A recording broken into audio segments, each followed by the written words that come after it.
Peu de temps après, le père Carvaral rapporte la présence d'armées encore plus grandes et de villes prospères et densément peuplées s'étendant sur plus de 20 km le long de la rive. Les scientifiques considèrent que ce récit relève d'un fantasme. En effet, une telle population a besoin d'énormément de nourriture.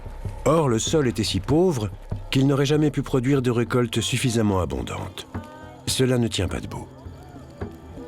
Mais une découverte capitale révèle que les Indiens d'Amazonie avaient trouvé une solution très ingénieuse pour remédier à la pauvreté du sol. Ils fabriquaient leur terreau. Le sol ici est bien plus riche que le sol moyen qu'on trouve en Amazonie. Et la raison pour laquelle il est si riche, c'est qu'il a été créé par l'homme dans le passé. Sous les champs luxuriants, une épaisse couche de terreau fertile de 2 mètres de profondeur recouvre le site entier.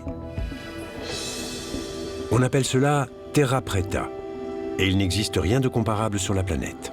Ces créateurs ont incorporé au sol infertile de l'Amazonie des tonnes de tessons de poterie, des arêtes de poissons et la bonne quantité de charbon. Prenez du carbone, mélangez-le avec tout un tas de matières organiques et vous obtenez une sorte de super compost. C'est ça, la terra preta.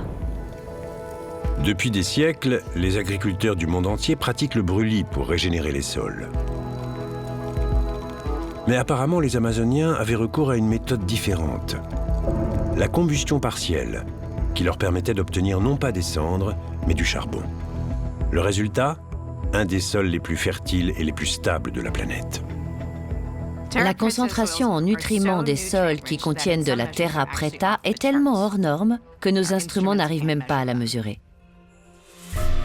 Même un millénaire plus tard, la Terre Noire produit encore des arbres fruitiers luxuriants qui donnent jusqu'à 3 récoltes par an.